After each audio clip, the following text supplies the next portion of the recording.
আজ চলে এসেছি আমার নতুন ভিডিও নিয়ে। তো আজকের ভিডিও হচ্ছে বড়ি দেওয়া নিয়ে। তো আমি সকাল সকাল কাজ সেরে নিয়ে স্নান করে নিয়েছি। তো যেহেতু এটা নবান মানে বড়িটা দেওয়া হচ্ছে নবানের জন্য, নবান বলে একটা অনুষ্ঠান হয় আমাদের নবান্ন, তো সেখানে বড়িটা লাগে।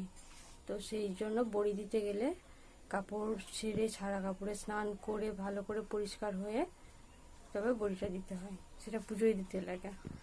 তো আমার স্নান করা হয়ে গেছে, আমিও রেডি বড়ি দেব। তো আমি কলাইয়ের ডালের বড়ি দেবো। কলাইয়ের ডাল আগের দিন ভিজিয়ে রেখেছি, কালকে ভিজিয়ে ধুয়ে পরিষ্কার করে রেখেছি। তো আজকে ওটা বেটে নেব। তো অনেকে ওটা শিলে বাটে, আমি ওটা শিলে বাটবো না, আমার মানে দেরি হয়ে গেছে এমনিতেই। তো আমি মিক্সিতে বেটে নেব। যাদের ইচ্ছে মানে শিলে বাটে যারা, তারা শিলে বেটে নেয়, আমি মিক্সিতে বেটে নেব। তো চলো এবার শুরু করা যাক।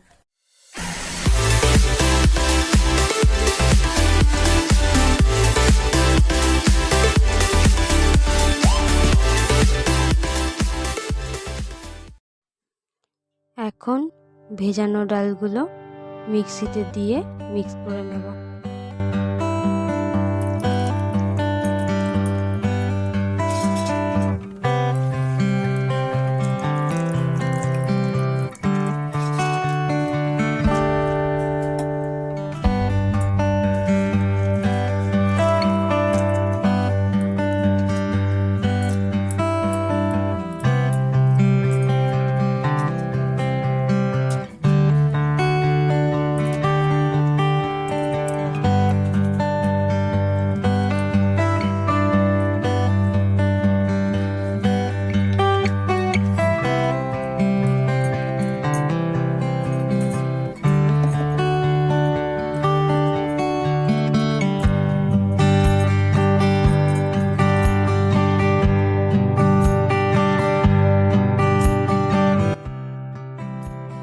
ডাল সুন্দরভাবে মিক্স হয়ে গেছে, এবার একটা পাত্রের মধ্যে এটা ঢেলে নেব।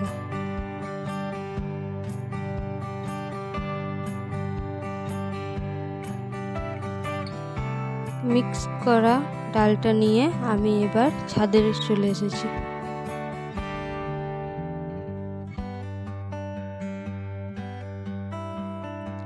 এখন একটা জায়গার মধ্যে অল্প অল্প করে ডাল বাটাটা তুলে নেব আর ভালো করে ফাটিয়ে নেব।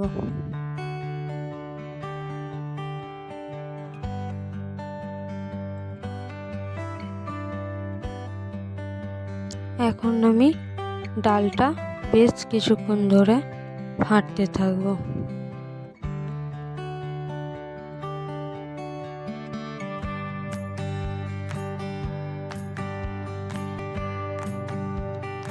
ডাল যত বেশিক্ষণ ধরে ফাটা হবে বড়ি তত ভালো হবে, সাদা ধবধবে হবে এবং নরম হবে।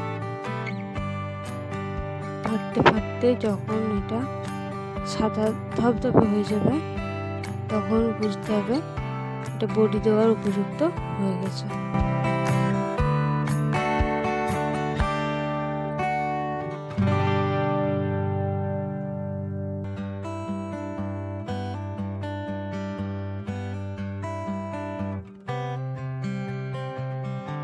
আটা কমপ্লিট হয়ে গেছে, এবার আমি বড়ি দেওয়া শুরু করব।